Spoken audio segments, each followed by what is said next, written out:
Hi, this is Debra Danielsen. Welcome to my channel here on YouTube. Hey, today I wanted to talk to you about another one of my new songs on my upcoming Rebel EP, my first EP ever. So I'm really excited about it. Thank you for stopping by my channel today. And before we get started, a little bit about the fashion that's going into these videos. So you may recognize these boots. I love these boots. I love the spikes on them. These, of course, are from Dolls Kill. The jeans are from Express. This is from Express. And the jacket, Dolls Kill, you may remember it from White Woman's Rap. And today we're going to talk about my song Coming Home. And it's a really amazing song about overcoming rejection, overcoming deceit, and I'm just going to tell you my story and the journey behind that. And in the background, you'll hear my background singer, who's featured, of course, in here. So anyway, I just want you to feel what this vibe is about. It's a beautiful song, and this is from another song here that's playing in the background. This is In Love With Me, which is one of my most favorite songs on the entire album. But I hope you'll love all of them. I hope all of them have a purpose in your life, and that they will inspire you like they've inspired me. Anyway, be back in a minute. Hey, welcome back. Hey, I just wanted to talk a little bit about today what inspired me to have a song called Coming Home.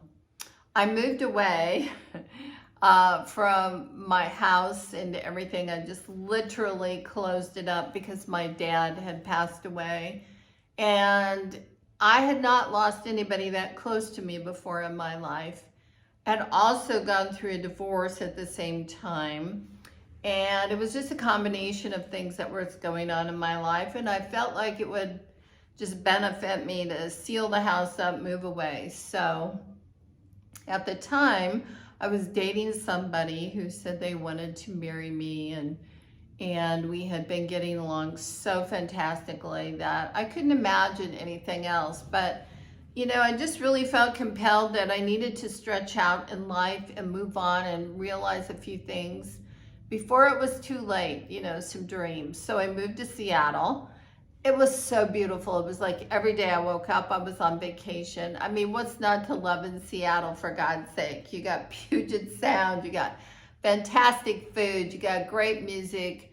I mean, there's all kinds of sports. Every sport in the world that you want to do is out there. So I took a promotion, went out there, got involved, was on some boards, and had a great thing going. Well, the person that I had been seeing decided they wanted to stay where they lived and they wouldn't move with me. They said they couldn't move. And so we were just gonna do a long distance relationship. Well, one thing led to the other. And of course, nobody comes to visit except for maybe twice in a year and a half. And then one day on 4th of July or shortly thereafter, I got a phone call.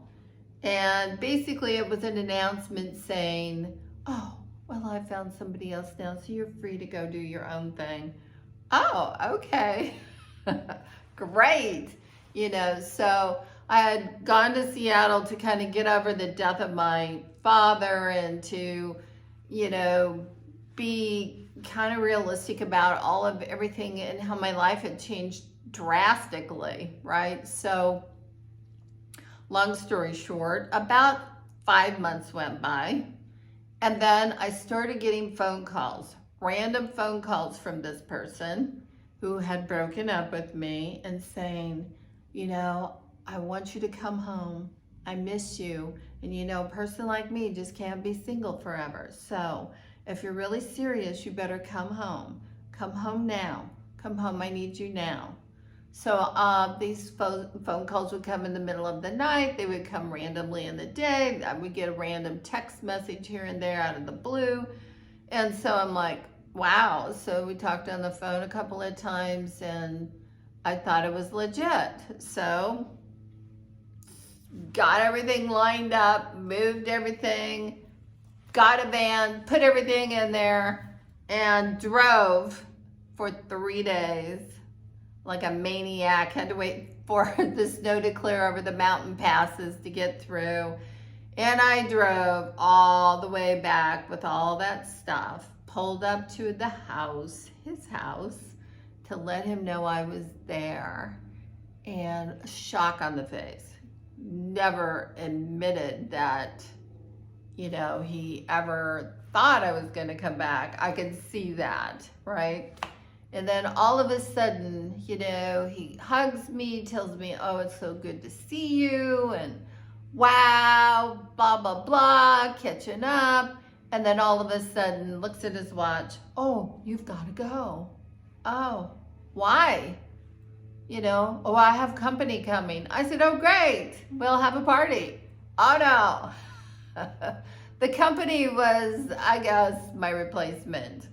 So anyways, it was, you know, it was kind of like a deal where somebody's like leading you on, misleading you, just jerking your chain, trying to get even with you for what reason, who knows.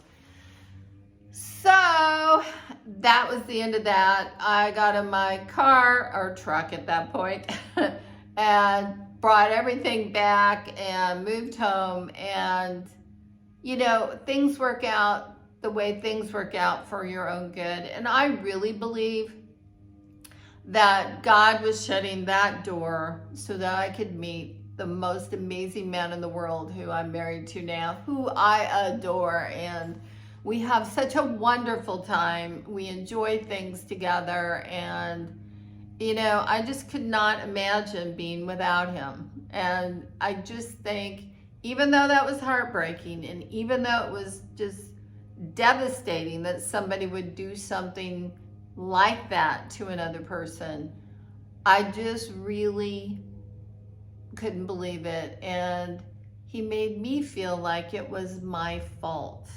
He made me think that I was deficient in some way. So I'm just here today to give everybody who's ever been led astray, told a story, told a lie, was deceived, in other words, and then you were made to feel like you had done something bad, and you were beating yourself up over it for months and months, thinking that you were wrong. Oh, if I only would have done this, if I only would have never moved, if I only would have never tried to get over my grief, if I would have never tried to like break out and take a break for a minute, oh my God, this wouldn't have happened. Well, you know what? What if I would have married that person, and then right in the middle of the marriage, he would have called me up and said, oh, I found somebody else. So I really, really believe that all of that was for my good. But Coming Home, or Come Home, my song, that represents me actually coming home, and finding out and finding myself in the process, I think is a song that many of you can relate to. So I just want you to know that that trash can turn into your treasure, and that you should treasure the moments of what you don't get, because maybe that's God telling you that he's got something much bigger and much better, and he's just working on it for a little bit longer. Anyway, thank you for joining. I hope you like my coming home outfit. You know, this was nothing special like some of my other outfits, because, you know, you're moving furniture. You're driving in the car for 10 hours trying to come home, right? So anyway, thank you for watching. And if you have anything that you'd like to know about, or any upcoming music that you'd like me to kind of, you know, think about writing a song for, or a melody for, let me know. I have some very talented people that I'm working with, and I just adore all of them. So thank you for watching.